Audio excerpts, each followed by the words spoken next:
La cafetière, par Théophile Gautier. Conte fantastique, 1831. J'ai vu, sous de sombres voiles, 11 étoiles. La lune, aussi le soleil, me faisant la révérence, en silence, tout le long de mon sommeil. La vision de Joseph. L'année dernière, je fus invité, ainsi que deux de mes camarades d'atelier, Arrigo Coic et Pedrino Borgnoli, à passer quelques jours dans une terre au fond de la Normandie. Le temps, qui, à notre départ, promettait d'être superbe, s'avisa de changer tout à coup, et il tomba tant de pluie que les chemins creux où nous marchions étaient comme le lit d'un torrent. Nous enfoncions dans la bourbe jusqu'aux genoux, une couche épaisse de terre grasse s'était attachée aux semelles de nos bottes, et par sa pesanteur ralentissait tellement nos pas que nous n'arrivâmes au lieu de notre destination qu'une heure après le coucher du soleil. Nous étions harassés.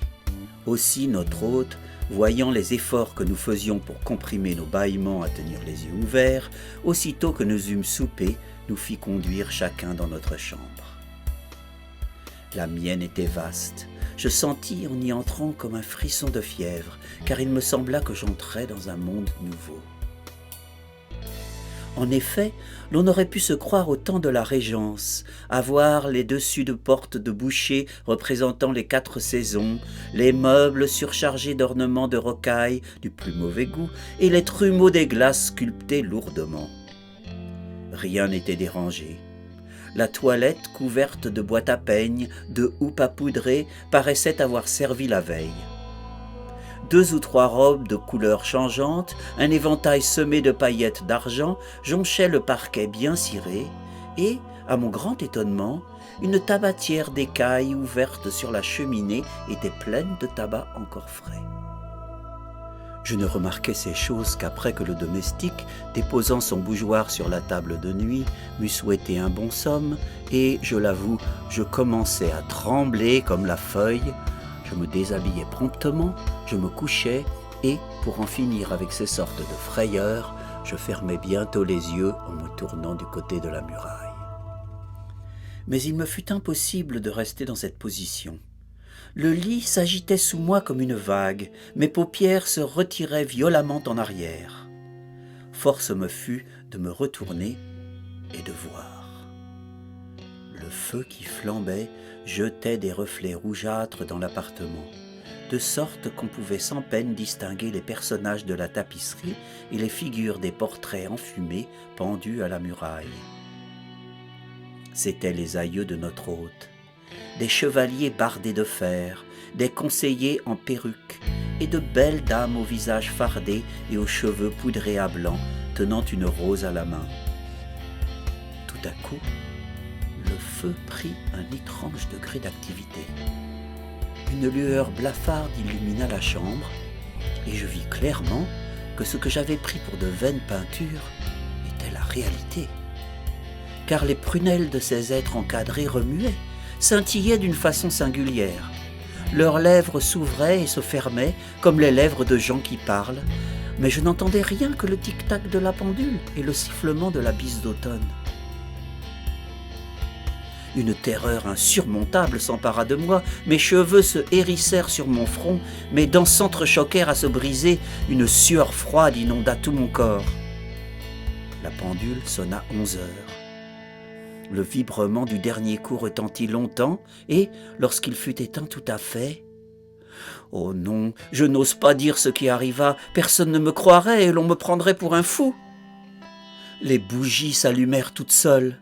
Le soufflet, sans qu'aucun être visible lui imprimât le mouvement, se prit à souffler le feu, en râlant comme un vieillard asthmatique, pendant que les pincettes fourgonnaient dans les tisons et que la pelle relevait les cendres. Ensuite, une cafetière se jeta en bas d'une table où elle était posée et se dirigea, clopin-clopant, vers le foyer, où elle se plaça entre les tisons. Quelques instants après, les fauteuils commencèrent à s'ébranler et, agitant leurs pieds tortillés d'une manière surprenante, vinrent se ranger autour de la cheminée. Je ne savais que penser de ce que je voyais, Mais ce qui me restait à voir était encore bien plus extraordinaire. Un des portraits, le plus ancien de tous, celui d'un gros joufflu à barbe grise, ressemblant à s'y méprendre à l'idée que je me suis faite du vieux Sir John Falstaff, sortit en grimaçant la tête de son cadre, et, après de grands efforts, ayant fait passer ses épaules et son ventre rebondi entre les ais étroits de la bordure, sauta lourdement par terre. Il n'eut pas plutôt pris haleine qu'il tira de la poche de son pourpoint une clé d'une petitesse remarquable. Il souffla dedans pour s'assurer si la forure était bien nette, et il l'appliqua à tous les cadres, les uns après les autres. Et tous les cadres s'élargirent de façon à laisser passer aisément les figures qu'ils refermaient. Petits abbés poupins, douairières sèches et jaunes, magistrats à l'air grave, ensevelis dans de grandes robes noires, petits maîtres en bas de soie, en culottes de prunelle, la pointe de l'épée en haut, tous ces personnages présentaient un spectacle si bizarre que, malgré ma frayeur, je ne pus m'empêcher de rire.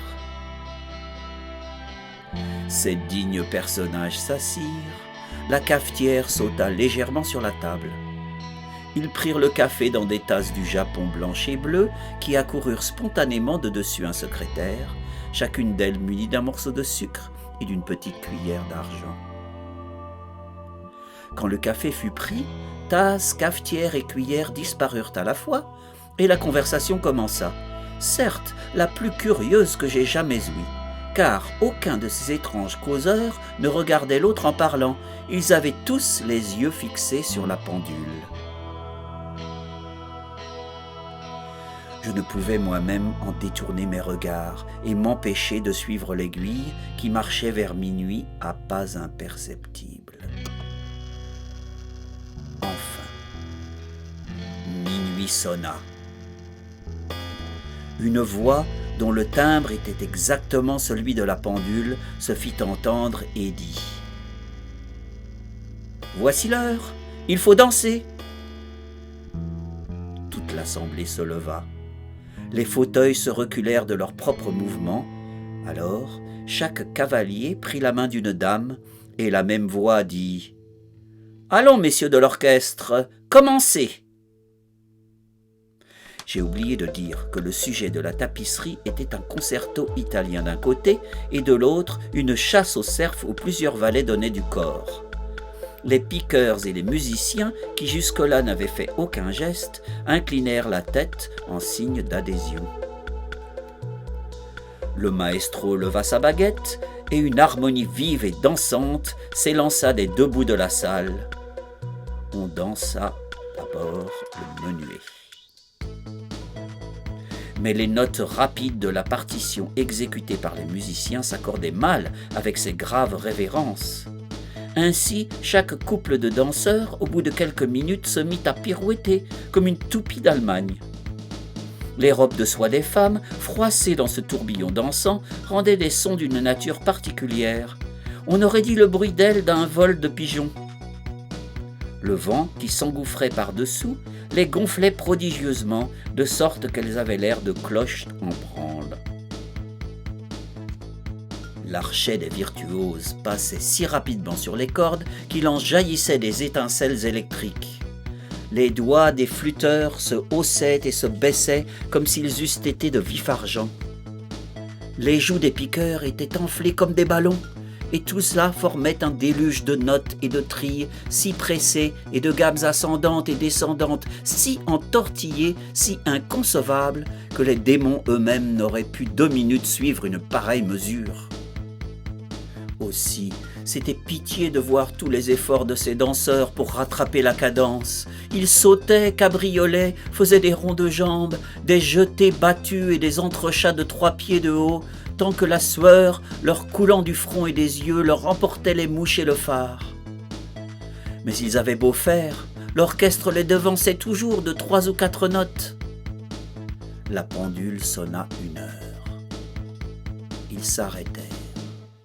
Je vis quelque chose qui m'était échappé.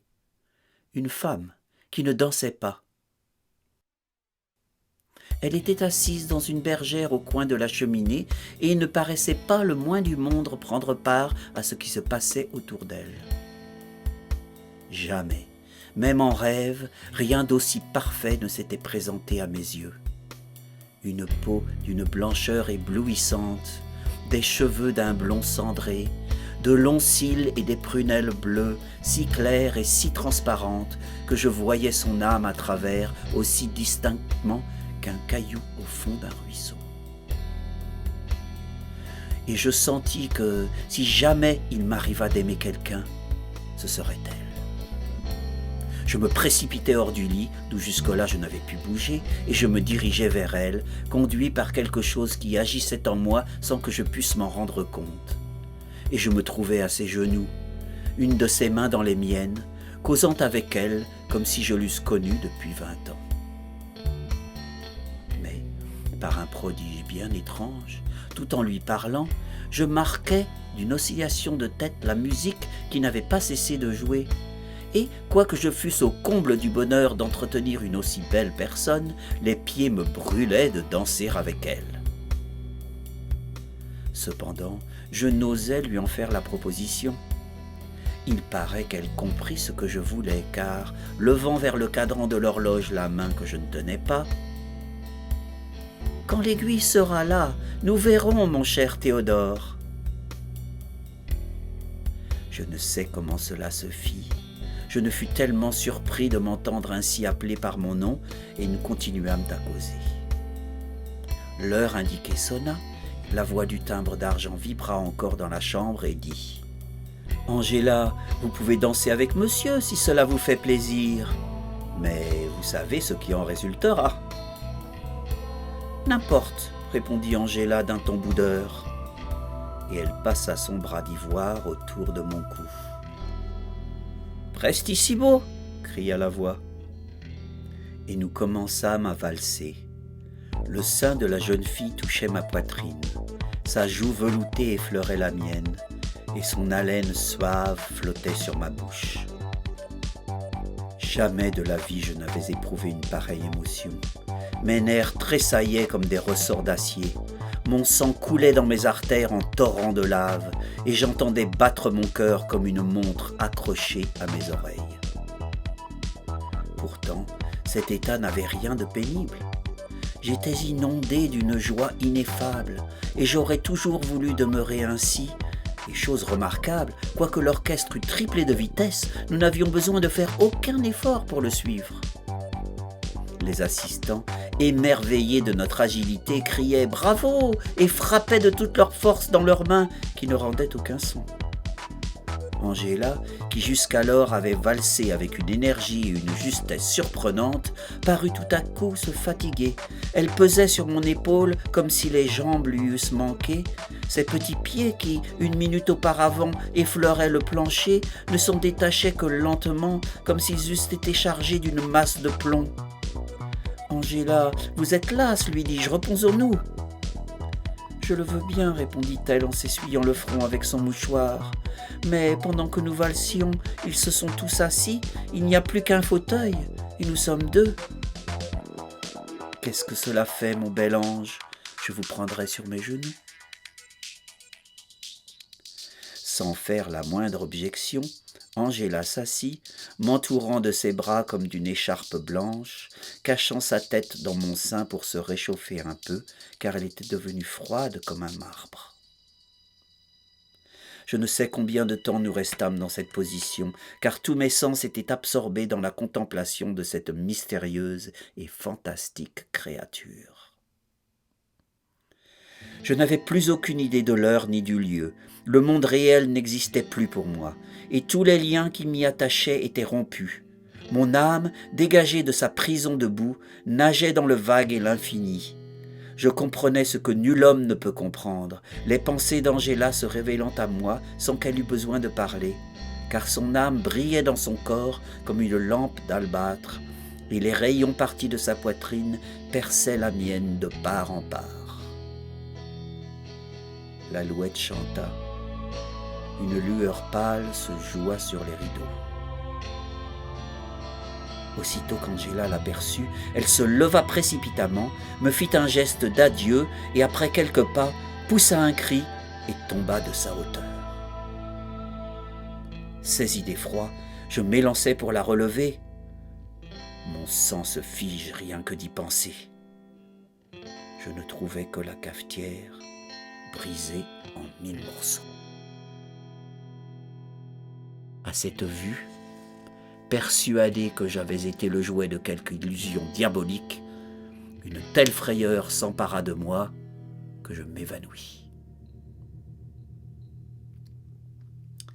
Lorsque je repris connaissance, j'étais dans mon lit.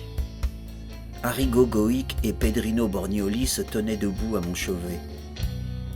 Aussitôt que j'ouvert les yeux, Arrigo s'écria « Ah, ce n'est pas dommage, voilà bientôt 1 heure que je te frotte les tempes d'eau de Cologne. Que diable as-tu fait cette nuit ?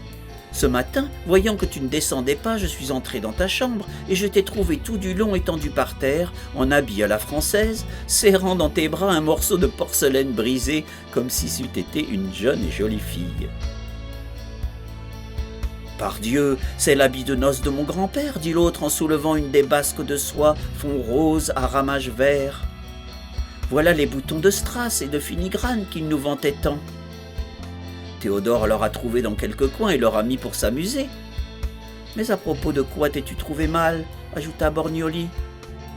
Cela est bon pour une petite maîtresse qui a des épaules blanches, on la délace, on lui ôte ses colliers, son écharpe, et c'est une belle occasion de faire des minauderies. Ce n'est qu'une faiblesse qui m'a pris, je suis sujet à cela, répondis-je sèchement. Je me levai, je me dépouillai de mon ridicule accoutrement. Et puis, l'on déjeuna. Mes 3 camarades mangèrent beaucoup et burent encore plus. Moi, je ne mangeais presque pas. Le souvenir de ce qui s'était passé me causait d'étranges distractions.